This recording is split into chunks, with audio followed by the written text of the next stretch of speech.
Okay, in this second video, we are going to think about after the book is introduced, you give the books to the children and they are going to be whisper reading on their own. And you'll listen to individual students, and then as they make mistakes, you're going to do some coaching. Now, these prompts right here are the things that you could say to help them process the text more effectively. And this is a pretty good list. You're not going to check these ahead of time because they're dependent on what the student does. Now, the trick with these prompts is it's very common to revert to ineffective prompting language. So these are effective prompts. These really work.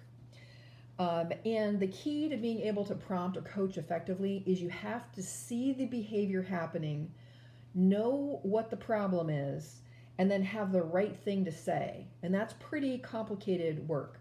So we're going to break that down. First, we're going to look at, okay, what is the behavior that we're looking at? What does the behavior mean? When a child is reading, how do we figure out that behavior? And then we'll figure out, well, what prompt goes with that behavior or would help support that reader. And then I have a couple of ways for you to practice this with some video. So let's start by thinking about effective prompts. On your weekly prep last week, you were doing a table that looked like this. And in the table, I had a reading behavior. So one-to-one match. If we want kids to do one-to-one match, I asked you to find a prompt from a group of prompts that were in a word bank down here. What would the prompt be that would help kids think about this? All right, so let's go over this. If you have your weekly prep from week 7, I know you sent me a copy, but if you could pull up your copy, let's just check your work and take a look at this, okay? So stop the video for a minute until you can find your weekly prep 7. Okay, we're back with weekly prep 7 in your hand. Let's look at this. If the child is reading along and their one-to-one match is off, so the child is reading along and maybe they read something like this. Let's see. The big cat cleans himself. All right, that is one-to-one match off.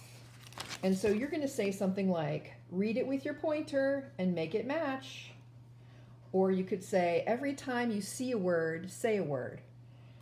Another thing I like to do is I'll tell kids, every time you see a word, say a word. You point underneath, and I'm going to point on top, and we'll make it match. The big cat cleans. This is the teacher, this is the student. So that's another way to do that one-to-one match. Okay. The second thing you were looking for is, well, how do we get kids to monitor for syntactic cues or to make sure that the text sounds like English when they're reading? And the prompt that you're going to use is, does that sound right? So if the child read, the big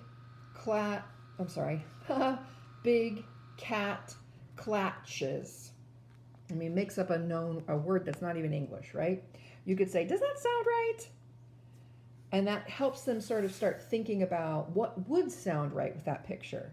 Let's think about what would sound right and try that again. The big cat Sometimes I give a little sub-articulation of the beginning part of that word to get the kids started on solving it. You want to point out, though, in this prompt, that it should sound right when kids are reading. When they're reading, they should be monitoring or thinking about, does that text sound right? And when it doesn't, stop and check something else. The next one you had was we want kids to read fluently and with expression. And so an easy way to do that is to say, read it like a character would say it. Make it sound like talk. So here is the child reading, and they're reading, doing that robot reading. The big cat cleans. So I might say, can you make that sound like talk? How would it sound like talk? The big cat cleans. That's a lot better. All right, something else that could be a problem for kids is they're reading along and we want them to use that first letter in the text. And so the prompt is, get your mouth ready for that first sound while you as the teacher are pointing to that tricky word. So if the child reads, "The big cat licks," well, in the picture, it could be licks and it could be cleans. So what we really need them to do is check that first letter. So I might say, what sound does that make? K. All right, get your mouth ready. When you come to this word, you make that sound. K. Think about the story. Here we go. The big cat. Now, when the child comes to this word, I'm going to sub-articulate. That means kind of whisper that first two sounds with them. That kind of bumps them into the word. So the child will read the big cat, and I'm going to add and then they usually get that word, cleans. So it's that sub-articulation piece that's really, part of the art of this. Just a little whispering in there is going to help that child bump out that word. Okay, so that's how you get the child to use that first letter. If you know that the child knows the word, so in this case the child knew the sight word was, they knew the sight word was, or it could be a high frequency word too, and you know that they know that word and you want them to use that word, then you can say, "Show me," and then put in the word that they know. So child's reading along and they know the word "the," but they read "a big cat cleans," then I would say, "Show me the." So the only thing you can say when you point to that word is "the," right? So show me, and then the name of whatever that high frequency or sight word is. If you want kids to predict a tricky word, they come to a word they don't know, and they're not even looking at the picture, and you want them to use the semantic codes or the picture to make a good guess, then you're going to say, "Check the picture." So here we go, and the child reads, "The big cat," I don't know that word. You could say, what would you say? "Check the picture. The big cat eats." So if the child isn't even checking the picture to make a good prediction, you can always say, "Check the picture." Cross-checking is the best strategy there is because you're using more than one source of information. To help kids cross-check, you wait till they come to a tricky word, and then you say, "Think what would make sense." And it usually helps if you can point to the part of the picture that will give them some information. And then you say, "and begins with this sound," pointing to that first letter in the word that's going to be tricky. So, for example, if the child were reading and the child said, "The big cat licks," that's a really good prediction, right? The child used the picture to make that prediction. We want them to look at the word and the picture. So we could say, what's that sound? Cool. I want you to think about the story. And when you get to this word, I want you to say that sound, and I bet the word will pop right out of your head. The big cat, coal. And again, that sub-articulation with the child and that tricky word really helps. All right. So the trick is, when a child is reading, you don't want to just say "sound it out." And that's very common. Even kids will say, "I need to sound it out." The problem with "sound it out" is that it's not specific enough. It's much more specific and helpful to tell a child to check the beginning or check the end of the word or look at the vowel than it is to just say "sound it out." Most of the time kids don't know what we're saying when we say "sound it out." And certainly look it up in the dictionary is never a prompt. I mean, how many of us look words up in a dictionary, right? That just doesn't help. So what we're trying to say is we're trying to use coaching language that will shift the behaviors. You see, when kids are reading, the problem isn't the mistake that they're making is not the problem. We actually need them to make mistakes because that's the moment when we can say things that will coach them to more effective processing. If you're passing out books and guided reading and your kids are reading that book at 100% accuracy, they're learning nothing. We want them to have about 10% error behavior so that we have opportunities to see them not yet using a strategy and then say things that will coach them to using that strategy. So this language is really important for you to get to know. So in a minute, we're going to practice using this strategy.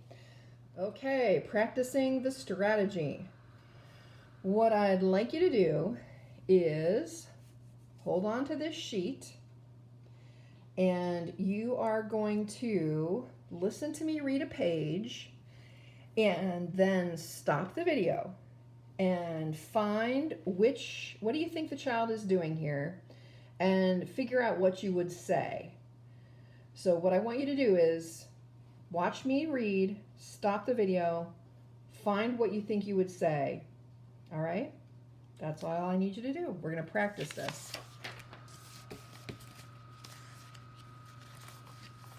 Okay, here we go. If I said, we pack grapes a lot, you would say, yeah, probably read it with your finger or point underneath while I point on top. Good. If I say, try this again, figure out what prompt to use.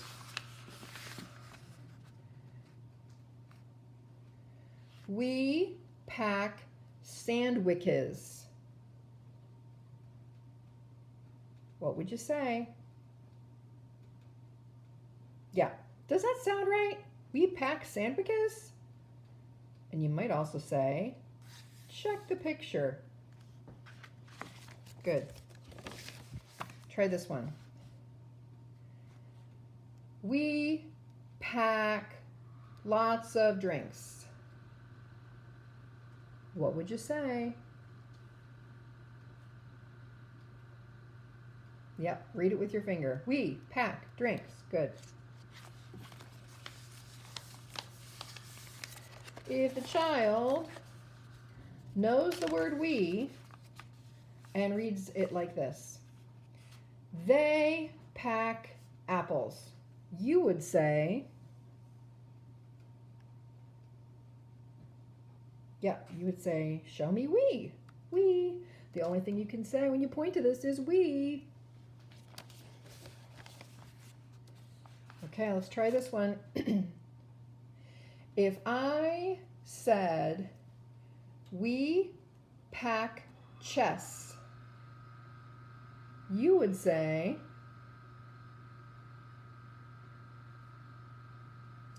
check the picture. We pack cheese. Good. If I read, we pack beans, you would say, you could say check the picture, but it kind of looks like beans. So I think I would go for cross-checking. All right, I'm saying we pack beans. What does cross-checking sound like? Right. Think about what would make sense in the story. Check that first letter. What's that sound? When you come here, make that sound. And I bet it'll pop right out of your head. We pack care. Yeah, the student's going to get that. Okay, now that you're familiar with those prompts, we're going to do a little practice activity with an actual student. So go to the next video, which is the You Try It.